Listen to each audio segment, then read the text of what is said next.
Back to our class. हम पढ़ रहे थे फार्मास्यूटिकल केमिस्ट्री 2 में ड्रग्स एक्टिंग ऑन एएनएस। अब हमने इसमें पढ़ लिया था कोलिनर्जिक और एंटीकोलिनर्जिक सिस्टम क्या होते हैं। एंटीकोलिनर्जिक सिस्टम के बारे में थोड़ा बहुत पढ़ा था पिछले लेक्चर में।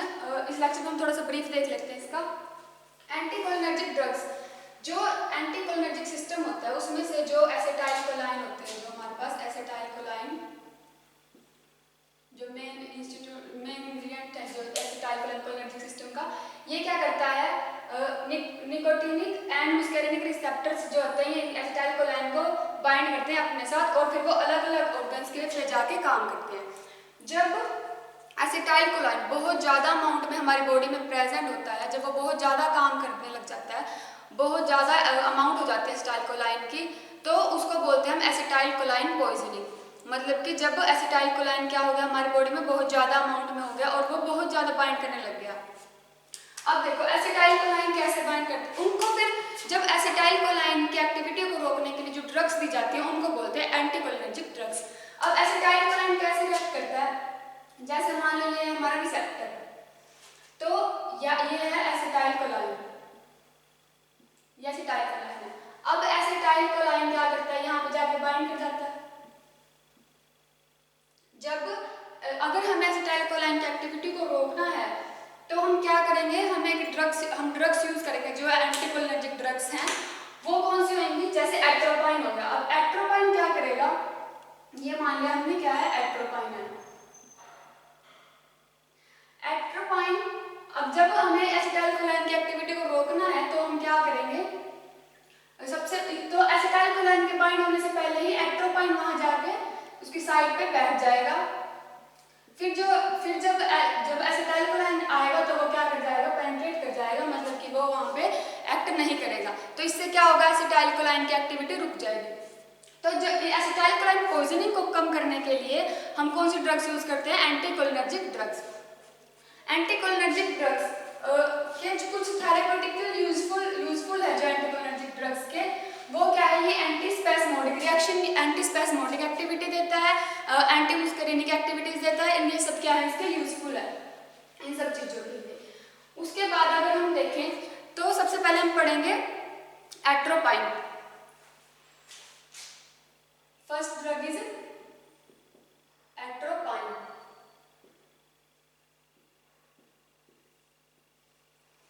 अब एट्रोपाइन क्या है, एट्रोपाइन है एक अल्कलॉइड है जो हमें मिलता है प्लांट से।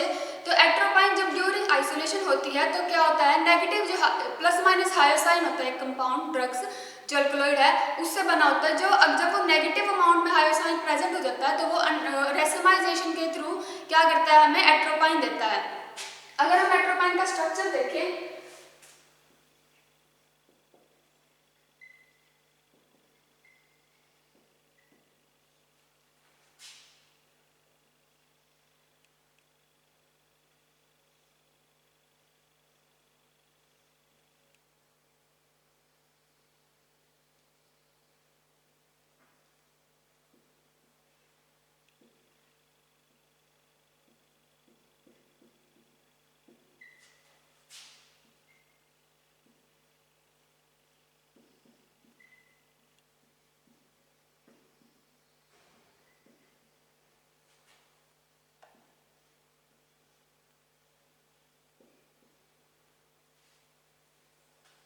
ये है हमारे पास एट्रोपाइन का स्ट्रक्चर। इसकी नेमिंग, जब हमें कभी भी नेमिंग स्टार्ट करनी हो तो हम कहाँ से करेंगे, जहाँ से हमारे जो दो रिंग बाइंड होती है वहां से स्टार्ट करेंगे। First, second, third, fourth, sixth, seven, eighth, उसके बाद फर्स्ट, सेकंड, थर्ड। अगर हम इसकी नेमिंग देखें तो कैसे नेमिंग स्टार्ट करेंगे। अब ये जो है ये हमारे पास किस किस से मिलकर बना है, हमारे पास दो रिंग से मिलकर पाइरोलिडिन और पेरिमिडिन। जब दो रिंग मिलती है तो वहां से फिर हम नंबरिंग जहां से स्टार्ट होती है, जहां से बाइंड होती है वहां से नंबरिंग स्टार्ट होती है। अब देखो 1 2 3 4 5 6 7 8 मेंबर की ये रिंग है एंड उसके पास सब्स्टिट्यूएंट प्रेजेंट है फर्स्ट, सेकंड, थर्ड। और ये सब्स्टिट्यूएंट कौन सा है, ester group. C double bond O group लगा हुआ है, दैट इज एस्टर ग्रुप। अब इसकी केमिकल नेमिंग देखो,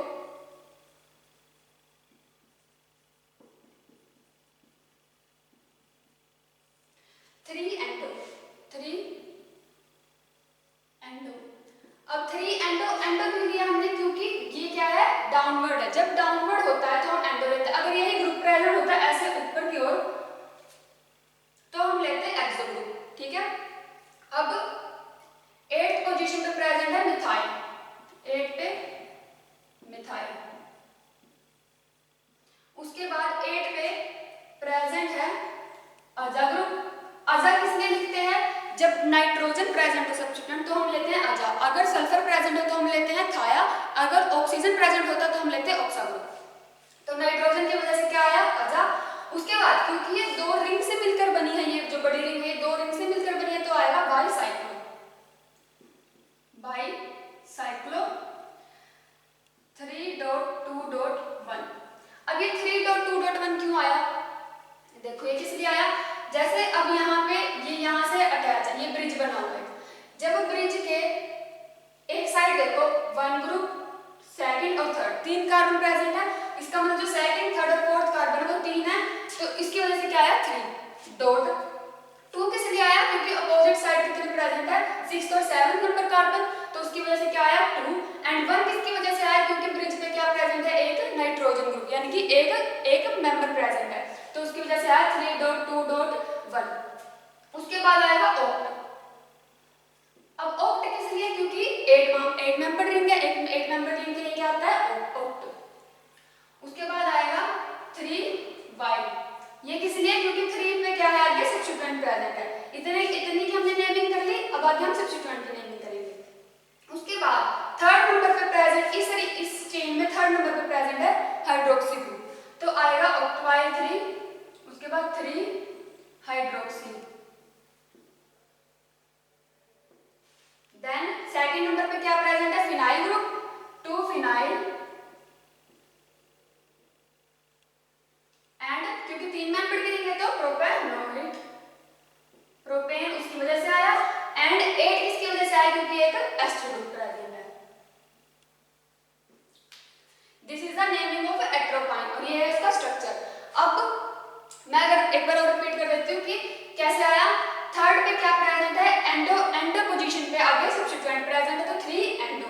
उसके बाद 8 पोजीशन पे प्रेजेंट है मिथाइल ग्रुप, तो आया 8 मिथाइल, एंड 8 पे नाइट्रोजन की वजह से आया अजा, क्योंकि दो रिंग प्रेजेंट है, दो रिंग कंबाइन होकर एक रिंग बना रही, तो बाईसाइक्लो।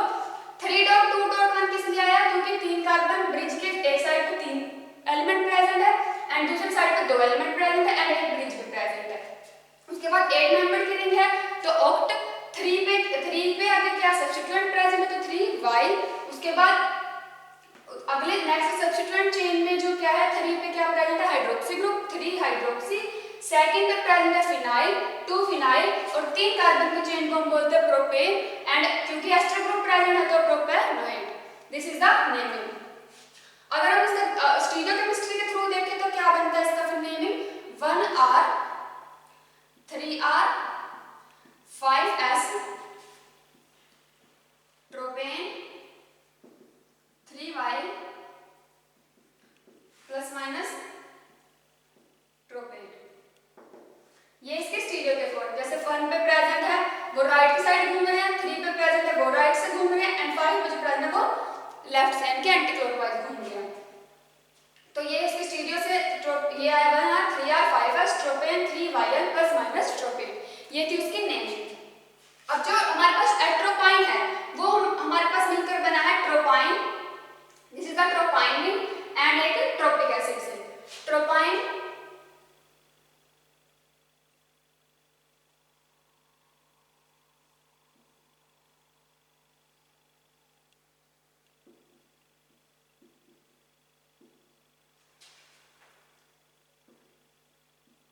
ये है हमारे पास ट्रोपाइन की रिंग,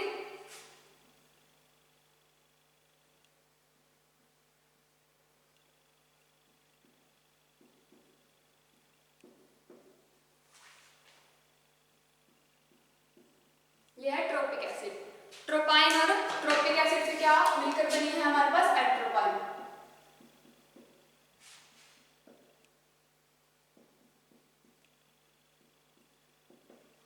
ठीक है, इसकी नेम, इसका स्ट्रक्चर एंड इसकी नेमिंग।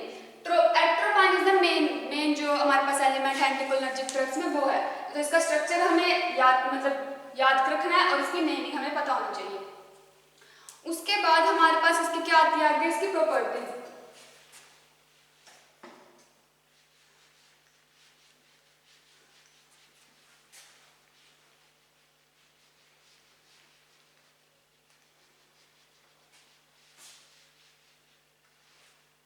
अगर हम एट्रोपाइन में क्या देखें प्रॉपर्टीज,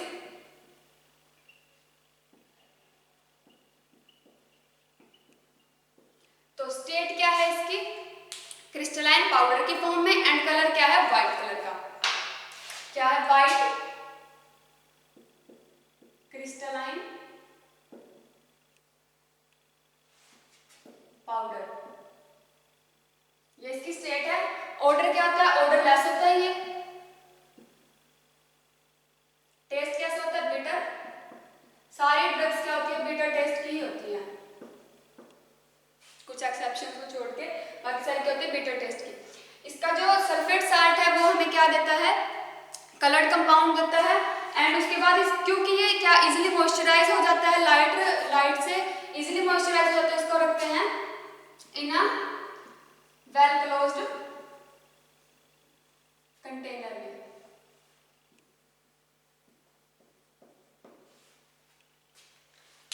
अब उसके बाद हमारे पास क्या आ जाती है? इसकी प्रॉपर्टीज होगी। उसके बाद यूजेस किसमें? क्योंकि ये सीएनएस के जो सीएनएस सिस्टम है हमारे पास उसके ऊपर एक्ट करता है। उसके बाद ये क्या है? एनेस्थेटिक प्री मेडिकेशन में यूज होता है। एंड सलेरियो को ट्रीट करने में हमारे पास यूज होता है। पॉइजनिंग जो ऑर्गेनोफॉस्फोरस कंपाउंड से होती है उनको ट्रीट करने में यूज होता है। और स्मॉल डोजेस में इनको क्या करते हैं? हम यूज करते हैं। एंड उसके बाद इसका ब्रांड नेम्स क्या, इसके फॉर्म्स क्या क्या बनते हैं, किस किस फॉर्म में हमें मिलता है? ये हमें मिलता है इंजेक्शन की फॉर्म में, आई ड्रॉप्स की फॉर्म में, आई ऑइंटमेंट की फॉर्म में। जो एट्रोपाइन का सल्फेट क्या बनता है? टैबलेट्स बनती है और उसके इंजेक्शन बनते हैं। आई ड्रॉप्स, आई ऑइंटमेंट। फार्मा फॉर्म क्या है इसकी?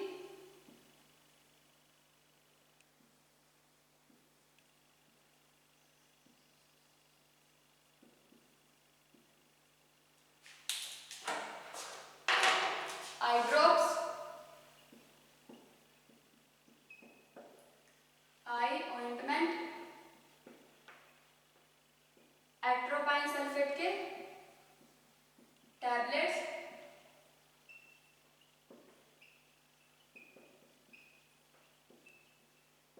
एंड एट्रोपाइन सल्फेट के इंजेक्शन।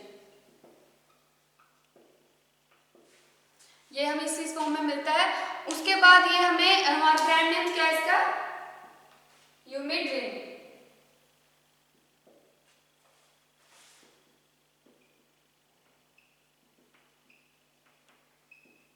यूमिड्रिन ब्रांड नेम से हमें मिलता है। ये था हमारे पास क्या? एट्रोपाइन।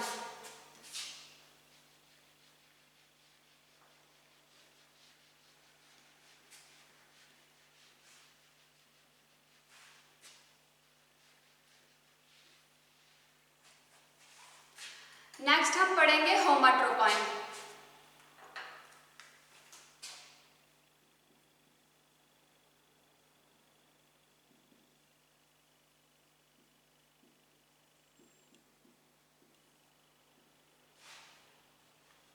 जैसे एट्रोपाइन था वैसे ही होमाट्रोपाइन है, उसी की तरह एक्टिविटी इसकी होती है। ये क्या होता है? ट्रोपिक एस्टर होता है, ट्रोपाइन का एस्टर होता है मेंडेलिक एसिड का।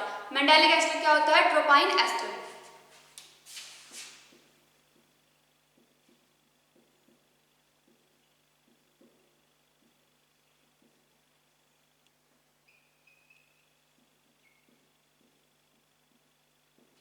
ट्रोपाइन एस्टर ऑफ मेंडेलिक एसिड। क्योंकि ये भी एक अल्कलॉइड है तो हम प्लांट से मिलता है, ये भी इसका हमें स्ट्रक्चर करने की जरूरत नहीं है क्योंकि हमारे सिलेबस में नहीं है। अदरवाइज अगर तुम करना चाहते हो तो बुक में से या फिर देख सकते हो कहीं से भी।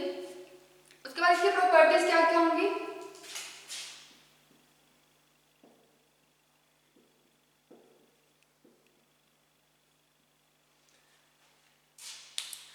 तो हमें होमाट्रोपाइन मिलता है क्रिस्टल्स के फॉर्म में। कौन सा? कलरलेस क्रिस्टल या फिर व्हाइट कलर के क्रिस्टल, व्हाइट क्रिस्टलाइन पाउडर में या फिर कलरलेस क्रिस्टल की फॉर्म में इसकी स्टेट होती है। जो उसका क्या बनता है? Hydrobromic acid. जो हाइड्रोब्रोमाइड साल्ट है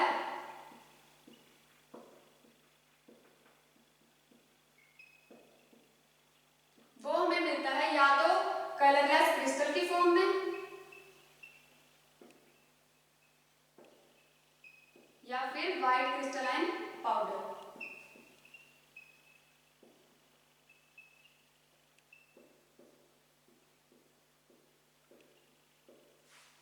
या फिर हमें मिलता है व्हाइट क्रिस्टलाइन पाउडर की फॉर्म में।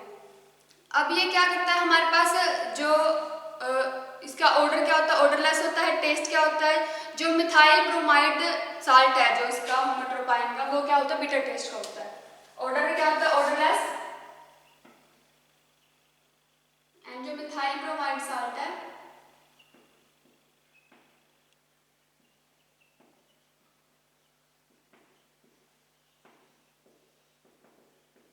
Bitter in test.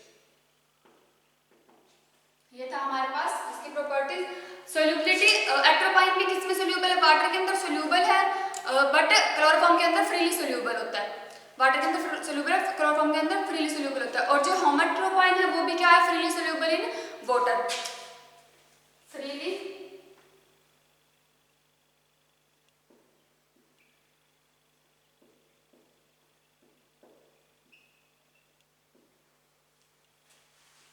Freely soluble in water के अंदर। एंड जो इसका एसिडिक या फिर अल्कलाइन, जो हमारे पास इसका जो पार्ट प्रेजेंट होता है, अगर हम एसिडिक करते हैं या फिर अल्कलाइन करते हैं तो वो क्या हो जाता है, हाइड्रोलाइज्ड हो जाता है। क्या देता है फिर हमें, एट्रोपाइन देता है and mandelic acid. Atropine when hydrolysed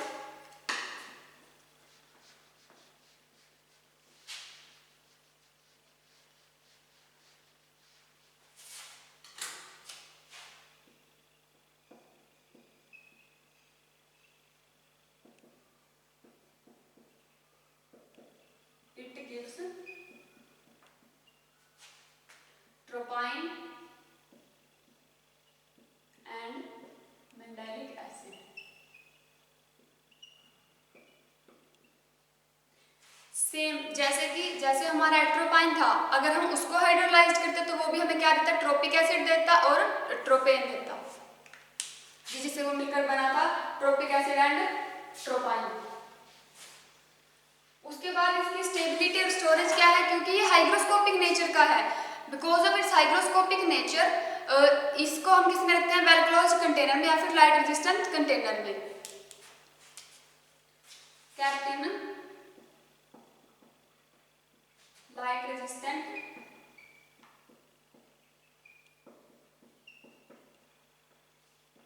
container. अब इसके फार्मास्यूटिकल फॉर्मुलेशंस क्या क्या होती हैं, कि इसके क्या बनते हैं, ऑप्थेल्मिक सॉल्यूशन बनते हैं एंड मिथाइल ब्रोमाइड की टैबलेट बनती है होमोट्रोपाइन की। होमोट्रोपाइन का ऑप्थेल्मिक सॉल्यूशन बनता है और होमोट्रोपाइन की क्या बनती है, मिथाइल ब्रोमाइड टैबलेट्स बनती हैं। और ये हमें मिलता है किस ब्रांड नेम से, माइड्रिन आई स्पेसमोगरिन और माइड्रिन आई एंड स्पेसमोगराइन।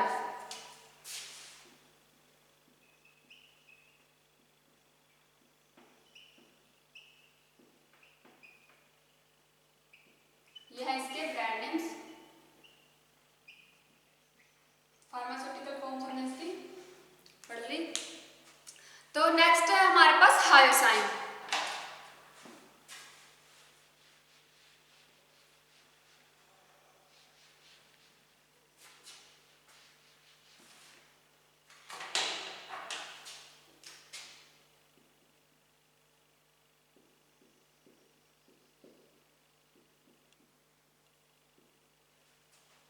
हायोसाइन में क्या है कि एंटीकोलिनर्जिक ड्रग है जो हमारे कोलिनर्जिक सिस्टम पे एक्ट करती है।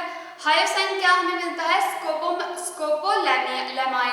स्कोपोलैमाइन।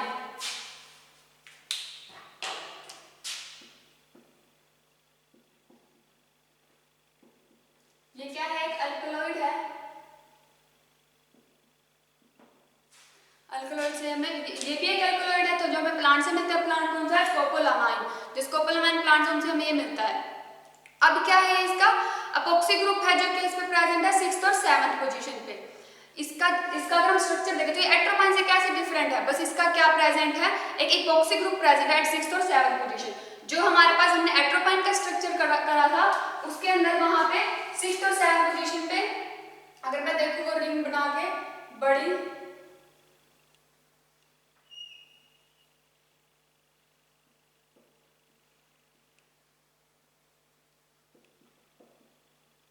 इसके आगे जो अटैच थी, तो क्या ये हमारे पास 1st, 2nd, 3rd, 4th, 5th, 6th, 7th, तो 6th और 7th पोजीशन में क्या प्रेजेंट है, इपोक्सी ग्रुप। बस ये इसका डिफरेंट है एट्रोपाइन से। मेन स्ट्रक्चर है एट्रोपाइन का, उसी में से कुछ कुछ हमारे पास सारे ड्रग्स के स्ट्रक्चर आ जाएंगे। अब हायोसाइन में क्या प्रेजेंट है, इपॉक्सी ग्रुप एट 6th और 7th position, differ from atropine structure इसका।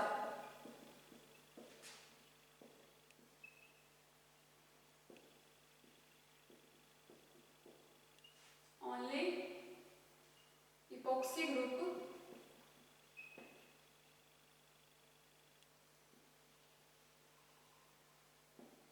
Eight 6th and 7th position पे।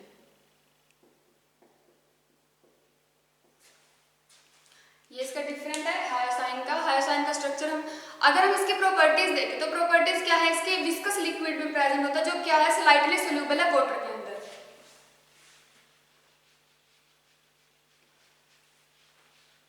इसकी प्रॉपर्टीज में स्टेट क्या है, viscous liquid.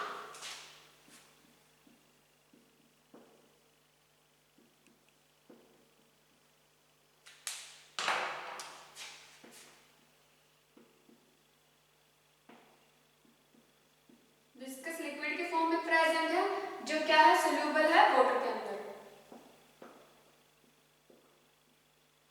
Which is soluble in water. उसके बाद इसके क्या जो ब्रोमाइड साल्ट है, जो इसका ब्रोमाइड साल्ट है वो हमें मिलता है कलरलेस क्रिस्टल के फॉर्म में जो फ्रीली सोल्यूबल है वाटर के अंदर। Bromide salt is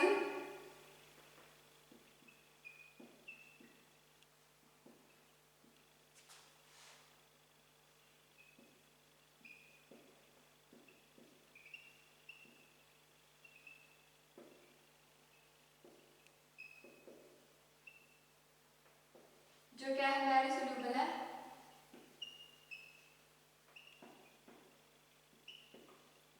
in water. इसका ब्रोमाइड साल्ट है वो सोल्यूबल है वाटर के अंदर। उसके बाद जो क्या करता है हमें हमारे पास लेवोरोटेटरी हमारे पास क्या करता है टर्न करता है, यानी कि एंटी क्लॉकवाइज। लेवो का मतलब होता है जब लेफ्ट की तरफ, जब हम किसी चीज को प्लेन पोलराइज्ड लाइट में से पास करते हैं, अगर वो राइट की तरफ घूमती है तो हम बोलते हैं डेक्स्ट्रोरोटेटरी है, और अगर वो लेफ्ट की तरफ घूमती है तो हम बोलते हैं लेवोरोटेटरी है। तो जो हमारे पास हायोसाइन है वो कहाँ घूमता है, लेवोरोटेटरी की तरफ। जो हमारे पास हायोसाइन है वो क्या ऑर्डरलेस होता है, ऑर्डर इज ऑर्डरलेस, इसका कोई ऑर्डर नहीं होता, and bitter in test.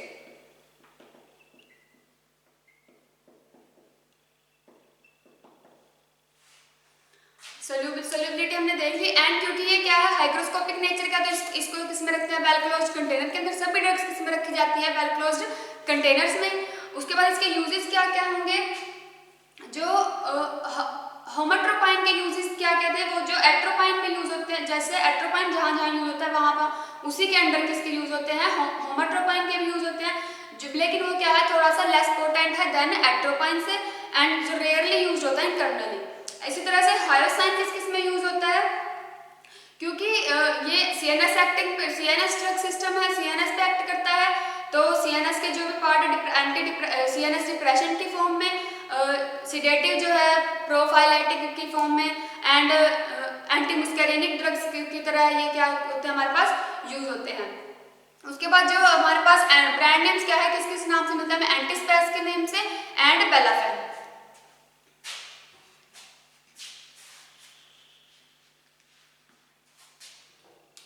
Brand names